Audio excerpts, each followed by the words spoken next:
Ya está, ¿vale? Esto ya está grabando. Buenas tardes, Marc. Hola, buenas tardes. ¿Cómo estás? Bien, tranquilo. Yo siempre empiezo las entrevistas preguntando lo mismo. Es ¿por qué haces cine?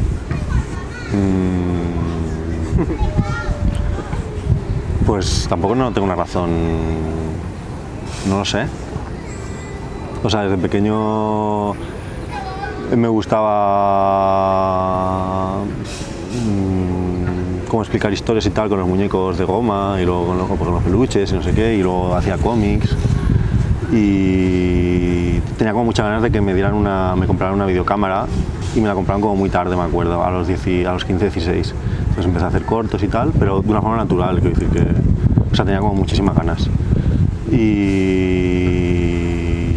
pues eso, bueno, primero intentaba hacer largometrajes ya, lo primero que hice intentó ser un largometraje, pero no lo pudimos acabar.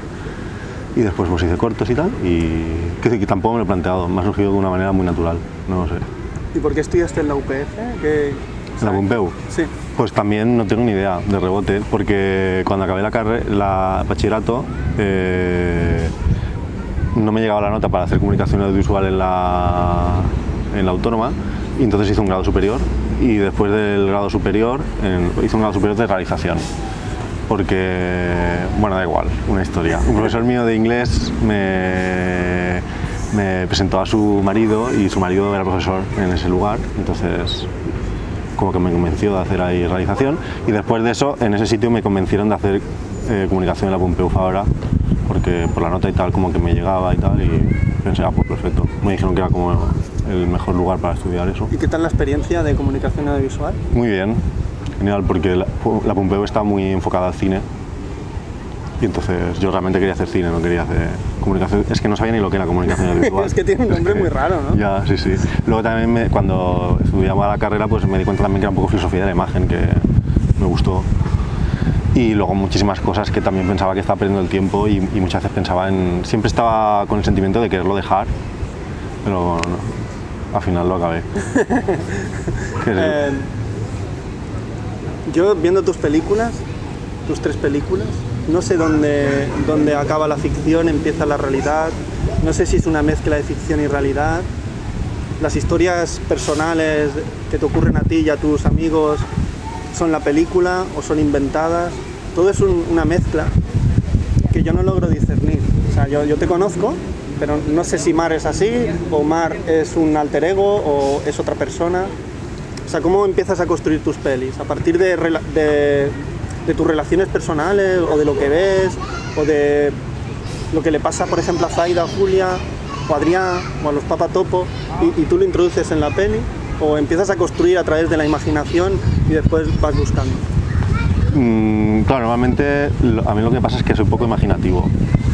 Y normalmente es un popurrí como de muchas cosas, ¿no? Me inspiro en cosas que nos han sucedido a mí, bueno, y a la gente de mi alrededor, cualquier cosa, historias que tienen que ver con películas o historias de las propias películas. Yo creo que sé, por ejemplo, Nos parece importante, hay una trama que me inspiré en cómo Fassbinder conoció a Ana Shugulla, que me emocionaba mucho la manera en cómo se conocieron, entonces yo aproveché eso para narrar cómo la relación entre Marcos y Julia. Y yo qué sé, por ejemplo en Puta Llamada pues es la película más autobiográfica de todas, y también lo quería hacer así porque me apetecía como hacer algo muy post-Nouvelle Vague. Me estaba leyendo en aquella época un libro sobre las películas de la post-Nouvelle Vague que pues hablaba de eso, ¿no? De cine muy autobiográfico, de muy bajo presupuesto, los directores obsesionados con el realismo, pero de una manera como muy obsesiva y con la veracidad. Entonces, y me di cuenta que se parecía mucho a cómo yo sentía el cine, ¿no? Cómo lo vivía. Entonces quería hacer algo siendo consciente que estaba haciendo como un homenaje a ese tipo de cine y no sé, me apetecía mucho como disfrutar no estéticamente del resultado de eso. O sea, quería hacer como una película muy amateur, era mi idea. Porque podrías decir que tus pelis son como un diario ficcionado de tus relaciones y de tus amigos. ¿Podría ser eso? ¿O hay más ficción de la que parece? No, con punta de llamada es bastante diario. Vale. Pero sí que hay cosas que son ficticias, pero también me gusta jugar como con esa ambigüedad, ¿no? Que, o sea, realmente da igual en el fondo, porque todas las películas son autobiográficas y a la vez no lo son, ¿no? Yo creo un poco en eso. Y ahora tengo que hacer la pregunta del millón. ¿Cómo conoces a Julia, a Zaida, a los Papatopo? Porque a mí me parece que, no sé, creáis como una especie de tribu cinematográfica cultural en la que ellos van a estar siempre en tus pelis. No lo sé. Por ahora, ¿no? Ya. O sea, ¿cómo los conoces ahí? Pues mira, Empecemos. a Julia la conocí porque era amiga de una amiga mía de la universidad, de una de mis mejores amigas, que se llama Alba, y un día pues salimos de fiesta y la misma noche que salimos de fiesta le pregunté que si quería ser actriz en mis cortos y me dijo que sí, y desde ese momento pues siempre hemos hecho cosas juntos. Y después a Zaida la conocí porque estudiábamos juntos en la carrera y estuvimos como 2 años que no éramos amigos, pero como que yo la admiraba así como desde la distancia, y al final pues logramos hacernos amigos y conectamos mucho y tuvimos mucha conexión y después vivimos juntos y nos han pasado muchas cosas juntos. Es que Zaida, ahora que no nos escucha, tiene una imagen peculiar, ¿no? Es diferente. Ahora Muy que peculiar. Sí, sí. Y a los Papatopo los conocí porque realicé un videoclip para ellos y yo no los conocía. O sea, ellos te buscaron a ti. No, ellos contactaron con la productora de Canadá porque querían que les hiciera un videoclip. Marçal Forés, que es otro director de cine de aquí de Barcelona, y Marçal Forés les hizo un videoclip de Animals, ¿no? Sí, pues les hizo el videoclip de Amor Perdut, luego hizo. Se llama... No, la película de Marçal Forés. No, la segunda. Amor Eterno. Amor Eterno, Está eso. hablando Julia y Zaida, que son un tipo de barba que será el novio de Julia. Sí, y cariño. Jordi, que sale en la peli también. Sale su personaje. Ah, muy bien. Y entonces Marçal les hizo un videoclip que se llama Meteoritos en Hawái, y entonces ellos también querían que les hicieran un videoclip que les en los zapatos, pero como no había mucho presupuesto, Marçal no quiso hacerlo. Entonces Alba, que es mi amiga que me presentó a Julia, que trabajaba en... Bueno, es parte de Canadá, ella me propuso a mí y a otra amiga mía, a Nadia, si queríamos pensar alguna idea para proponerles a Papatopo para hacerles un videoclip, y les propusimos una idea, les gustó, lo aceptaron y tal, y entonces hicimos el videoclip. Y tampoco nos hicimos muy amigos en el rodaje, fue bastante profesional y cordial y tal. Muy serio. Pero después, a cabo de unos meses, nos volvimos a reencontrar, Adrià y yo, entonces empezamos iniciamos como una relación sentimental. Muy bien. Entonces ahí nos conocimos. Porque, ¿cómo trabajas con tus amigos? ¿Sabes? O sea, por ejemplo, Zaida, Julia, los Papatopo, o sea, cuando creas un personaje para ellos, o estás pensando un personaje para ellos, en el momento de que empezáis a rodar o a pensar en la película, ¿cómo es tu trabajo? ¿Es así, vamos a improvisar, o hay un guión muy férreo, o es todo como más improvisado y vas construyendo a medida que se va improvisando? A ver, ¿sabes? normalmente... Te comento porque entrevisté a Sergi López, Sí. y Sergi López estudió en una academia francesa muy conocida, donde allí me contó que no había como asignaturas ni clases. Allí salía la gente a improvisar y a través de la improvisación se construía. Ah. Y dice que le pareció súper interesante esa forma de hacer de actor y del cine, ¿no? O sea, y yo viendo tus películas siempre pienso, aquí hay mucha improvisación y a medida ahí se va puliendo y construyendo. Claro, tú piensas que trabajamos todos actores, en su mayoría actores no profesionales. Quiero decir, si les hiciese aprenderse un texto y actuar como actuaría un actor profesional, igual a lo mejor sería eso un drama. Y además tampoco me interesa eso. O sea, me interesa también que cada uno se exprese como es y que aporte como su carácter y que sea todo como muy natural, ¿no? Y descubrí que la mejor manera de hacer eso es improvisando, pero no improvisando, sino también bajo un marco, ¿no? Entonces normalmente lo que hago es, o sea, el guión siempre es una estructura cerrada, muy férreo, y en las escenas escribo de lo que quiero que vayan los diálogos, ¿no? Lo esencial para que avance la trama, Y pues antes de grabar lo que hacemos es, pues les explico a la gente de qué va la escena y lo que tienen que decir cada uno, pero no les digo aprende esto, les digo mira, pues tú tienes que decir esto, esto, esto y esto, y la otra persona pues te contestará no sé qué. Entonces lo hacemos un primer ensayo normalmente grabado, y si funciona bien pues a veces ya con la primera toma pues ya está, pero bueno, normalmente hacemos alguna repetición y a veces hemos incluso llegado a repetir, yo que sé, hasta 20 tomas. Quiero decir que parece... No lo parece, ¿eh? No lo parece, pero a veces sí. No lo parece. En La maldita primavera, por ejemplo, pocas veces ha sucedido eso. En la última me he dado cuenta que me he vuelto un poco más perfeccionista dentro de lo que cabe. Sí, me preocupa un poco, pero... Si tuvieras que definir tus películas, porque yo veo comedias, a veces veo comedia loca, a veces veo tragicomedia, hay momentos que hay mucho drama, la gente sufre mucho, hay momentos que parece un musical, no sé si viste 1, 2, 3 al escondite inglés, sí, de Zulueta, que su primer título iba a ser Pepi, pedo, culo, Pepi, culo, pedo, pis, algo así, iba a ser, o sea, iba a ser como muy loco, ¿no? O sea, al estilo de las pelis de los Beatles de Richard Lester, ¿no? O sea, donde hay mucha comedia y también musical, porque en tus películas hay mucha música. Sí, es muy importante. Se pone a cantar enseguida y a veces dura, o sea, la canción dura entera, sí, sí. Que no es lo habitual. Sí. Y eso, o sea, te planteas, ahora tiene que salir un momento de drama, ahora tiene que ser esto, ahora tiene que ser esto. Es que todo sale como de una manera natural y sí, o sea, me gusta mucho como jugar con la mezcla de géneros. Vale. Y, por ejemplo, La maldita primavera, la gente dice de esa película que es un musical, pero para mí no fui consciente al hacerla de que era un musical, y Puta llamada sí que me quería un poco jugar esa carta. Y de esta nadie dice que es un musical, pero para mí sí que lo es. O sea, empieza la película que Adrià hace una actuación que está cantando, que explica, bueno, pues habla de mi personaje, ¿no? Y bueno, todos los personajes, excepto el personaje de Julia, todos los protagonistas como que cantan y tal, y cosas que tienen que ver con el argumento de la película. Y ahora que Julia no nos está escuchando, Julia, ¿por qué no canta? ¿Canta mal o no quiere cantar?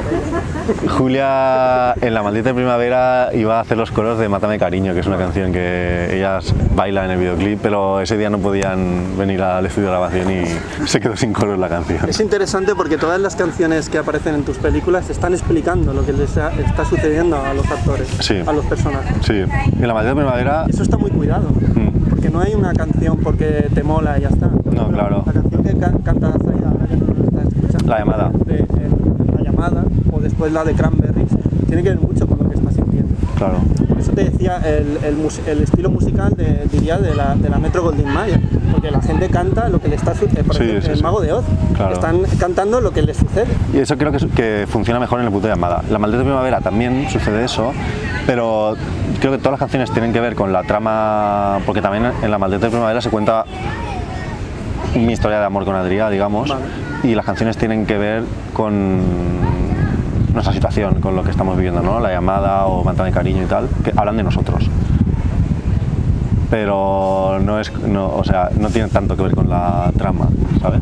En Puta llamada sí que está como más logrado eso, pienso. Pues yo la sensación que tengo es que sí, ¿eh? O sea, sí, me recuerda, por ejemplo, me viene un director, Almodóvar, por ejemplo, siempre que mete una canción, o sea, tiene que ver con lo que está ocurriendo en la película. O sea, no es nada gratuito, ¿sabes? Y la letra tiene mucho significado, ¿no?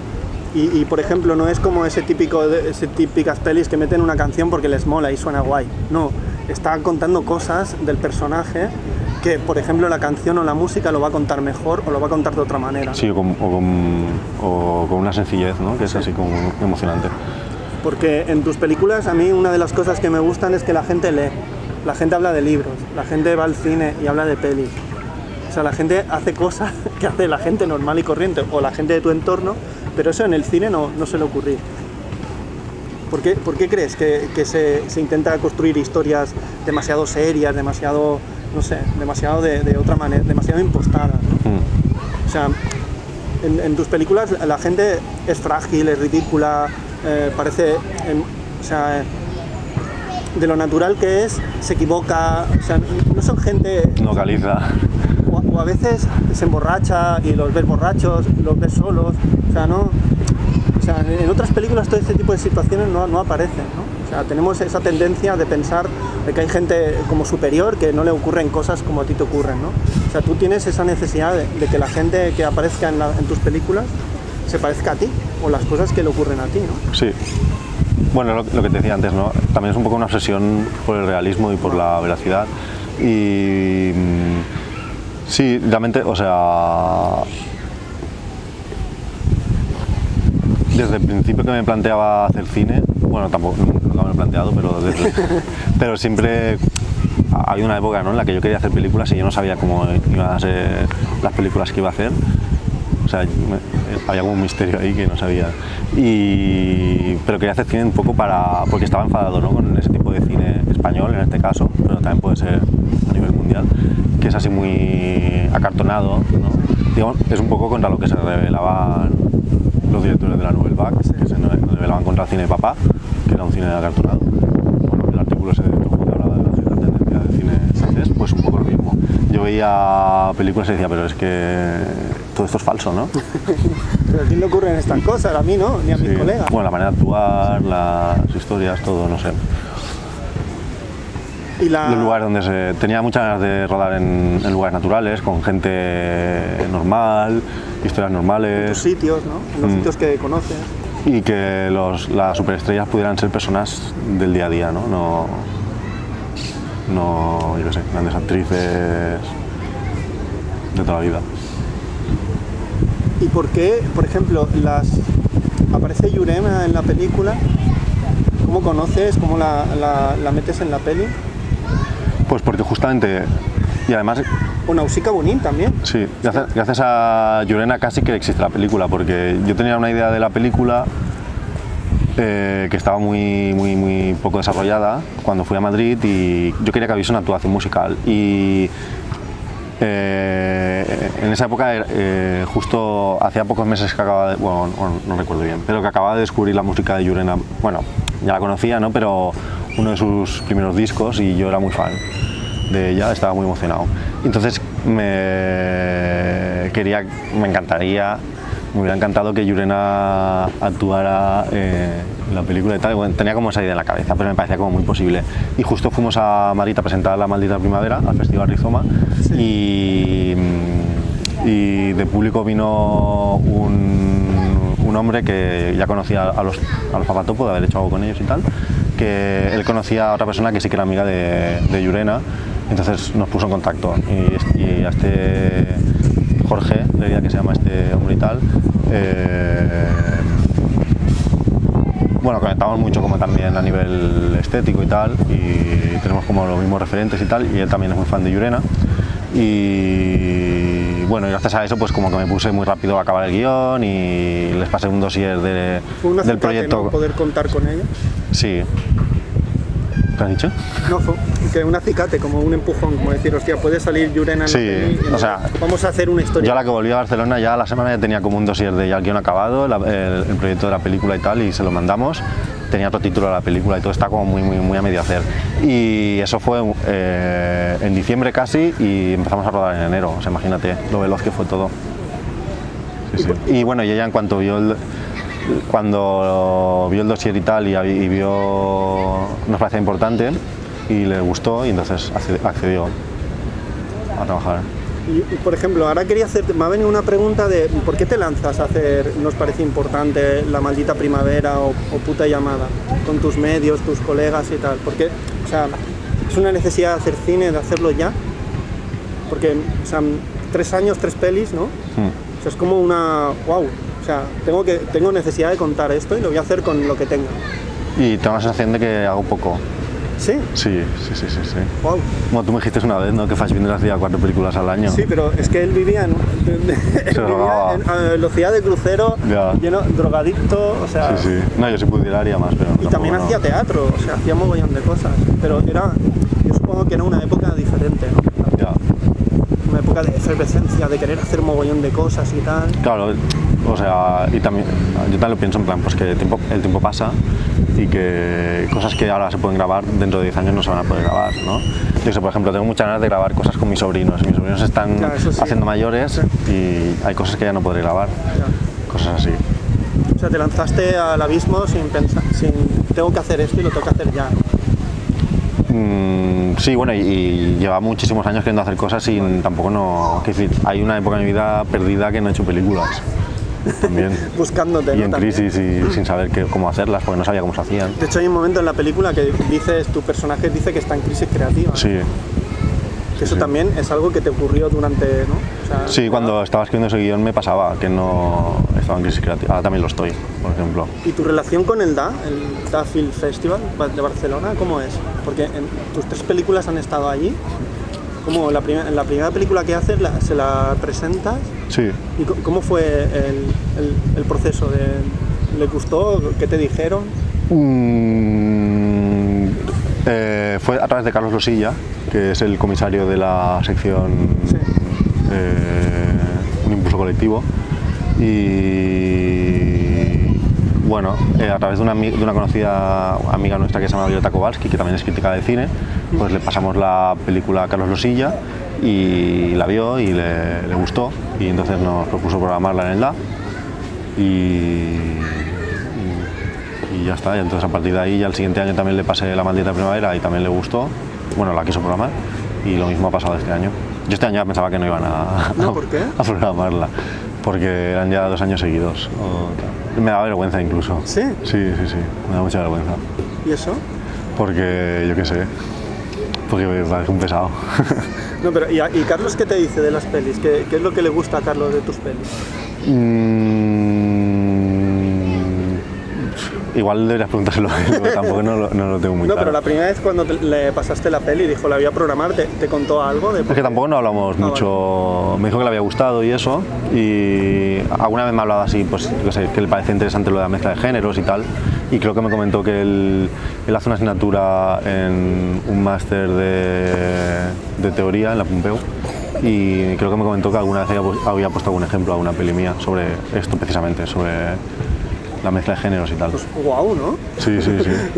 ¿Y tú qué, o sea, por ejemplo, cuando presentas las películas en el DA o fuera de Barcelona, en Madrid, ¿cómo ves la reacción del público? ¿Al público le gusta? ¿Qué preguntas suele hacerte? Porque supongo que en Barcelona vienen muchos colegas, muchos amigos, ¿no? Pero en Madrid, que es torear en otra plaza, ¿no? Como se suele decir. ¿Cómo es la relación? Claro, la reacción? aquí en Barcelona, sobre todo en el DA, hay como mucha calor en el público y mucha cercanía, y me siento un poco como en casa, ¿no? Y la gente reacciona de una manera pues muy calurosa, ¿no? Y se ríe mucho con la película y tal, y las veces que hemos proyectado pelis en Madrid noto un poco más de distancia. Sobre todo me pasó con La maldita primavera, que no se reían tanto, cosas así, que pensé...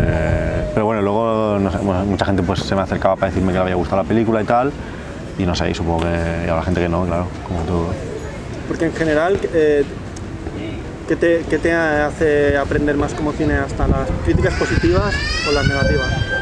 Aprender más las negativas. Sí. Claro. Y por ejemplo, ¿qué críticas negativas te hayan hecho pensar? Bueno, o sea, hay críticas negativas que me encantan porque me gusta cuando hablan mal de las películas. Mira, yo leí una vez un artículo sobre una película de Eric Romer que se llama Las cuatro aventuras de René y Maribel o algo así. Y hablaban de la película, eso, decían que era como una película amateur, que parecía que Eric Romer no había hecho nunca cine antes, que parecía que acaba de salir de un centro comercial de haberse comprado una cámara de vídeo, y que no había trama, que era todo absurdo, que era como tal, y me encantó, y siempre he pensado que me encantaría hacer una película así, de ese estilo, y es como, cuando hice Puta Llamada, lo hice también pensando que quería hacer una película así, o sea, como muy amateur y muy... pero bueno, tampoco...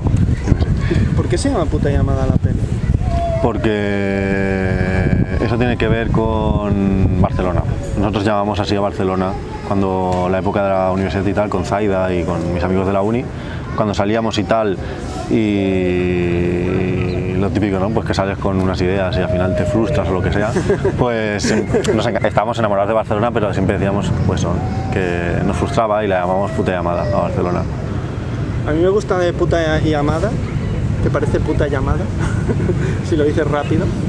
Y me gusta en el sentido de que los personajes tienen como una pareja, pero no se sienten como, no sé, se sienten como frustrados con esa pareja y quieren buscar una salida. Pero esa salida o esa nueva relación que intentan buscar, que no saben muy bien por qué, ni lo tienen nada claro, eso me encanta, que no lo tengan nada claro y se pierdan y se equivoquen y que sean frágiles, vulnerables. Y casi siempre vuelven a la casilla número 1, ¿no? Lo que pasa que es diferente, ya todo es diferente, ¿sabes? Claro. O sea, cuando dicen, sí, nos hemos reconciliado, pero parece como, no sé, como hay un tono... Claro, nunca se vuelve al inicio. Hay algo amargo, ¿no? O sea, nunca se vuelve igual, ¿no? Claro. O sea, y eso está muy bien reflejado en la película. Yo creo que eso se siente la gente muy reflejada, porque eso te ocurre. A veces piensas, ay, no sé, ¿sabes? Sí, estoy guay, pero siempre hay un resquicio de amargura, de oscuridad en todo eso, ¿sabes? O sea, Sí, la película... No sabría decir si la película es positiva o negativa. No sabría realista, ¿no? No sé. Sí, a veces dices, wow, esta película, ¿no? O sea, no sabría definirla en ese sentido, ¿no? En ese sentido de las emociones. Como una manera natural de escribir emociones que no sabes, ¿no? Porque a veces uno le ocurren cosas y no puede pensar en por qué le ocurre eso, por qué piensa eso. Ya. ¿No? Y en la película está bien reflejado eso. Esa soledad de las emociones, ¿no? Sí. Y va un poco pues eso también sobre la búsqueda de la felicidad. Bueno, hay unos personajes como que persiguen no la felicidad, pero a su manera, ¿no? bueno, cada uno como puede y no la encuentran, ¿no? Pienso que también por eso es como un poco amarga. Sí. ¿Y por qué esa necesidad de buscar siempre lo que no se tiene o no saber valorar lo que se tiene?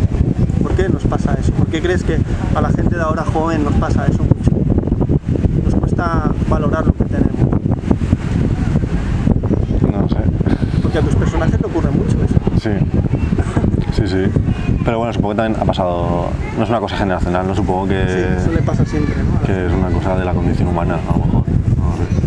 Y ahora para terminar, me gustaría preguntarte, porque yo siempre termino de la misma manera, de qué película cambió tu mirada como espectador o una de ellas. Hostia. Sí, eso. Puedes contarme una, ¿no? Porque siempre hay muchísimas, ¿no? Siempre hay muchas pelis que en cierto momento de nuestra vida nos han... Claro, yo he pasado por varias etapas, pero una de ellas es como la etapa trash, ¿no? Cuando... es verdad. Pues cuando me di cuenta de... Pues eso, que lo guay es hacer las cosas... O sea, que todo el mundo puede hacer películas y todo el mundo puede actuar en el cine y que eso que llaman la perfección técnica es un poco no es tan importante, ¿no? Y pues en este sentido pues me influenciaron mucho por las películas de Godard, por ejemplo, las películas de John Waters o las de Andy Warhol y tal, y después de eso me di cuenta pues que todos los grandes directores de la historia del cine eran trash y que todos como iban en contra del gusto imperante, ¿no? Y de la perfección y de tal, y de repente vi eso como en todos lados, en la literatura, en la pintura, en la música. Por ejemplo, Llurena me encanta por eso también, ¿no? Porque es muy terrorista, digamos, ¿no? y Hitchcock también es un gran terrorista y muchísimos, Picasso, bueno, cualquier pintor así tal, no sé, y de repente vi eso en todos lados y para mí fue como muy revelador. O sea, te defines como terrorista cinematográfico, ¿no? De poner en cuestión todo, ¿no? O todo lo que no te gusta del cine, ¿no? Bueno, hay como... esa impostura o perfección perfeccionista, ¿no? Hayan hecho raras, por ejemplo, yo qué sé, pues un croma bien hecho. Vale. Pues si un espectador ve que un croma está mal hecho, pues ya le genera rechazo a esa película. Es una tontería. Lo importante es la idea y lo que estás contando, ¿no? Y si no hay presupuesto para hacer un croma, no pasa nada, no hay presupuesto para hacer un croma. ¿No? Pues eso pues a todos los niveles. Si una persona canta mal, no pasa nada. Quiero decir, pues Una persona puede cantar mal, pues sí, puede cantar mal, pero eso no significa que sea una cosa mala o negativa, ¿no? Ya, sí, se suele pensar que Lo sí. mismo con la actuación, lo mismo con un movimiento de cámara no es perfecto. ¿Y qué? Ya, en Godard hay un montón. Claro, lo importante es lo que estás filmando, ¿no? No el... Y él se ríe de eso, ¿no? De esa, digamos, perfección convencional del cine, ¿no? De que todo tiene que ser, ¿no?, medido, ¿no? Claro, y la sociedad nos educa para pensar justamente todo lo contrario. Que todo tiene que ser perfecto, que para ser cantante tienes que ser el mejor cantante, tienes que cantar súper bien, para ser actor tienes que ser el mejor actor, tienes que ir a una escuela de teatro, para ser director de cine tienes que ir a una escuela de cine, bueno, etc. Y es todo una basura, de verdad. Me gusta este final, Mar. Pues muchas gracias por tu tiempo, por tu película, y yo siempre digo hasta la próxima película. Ojalá. Gracias.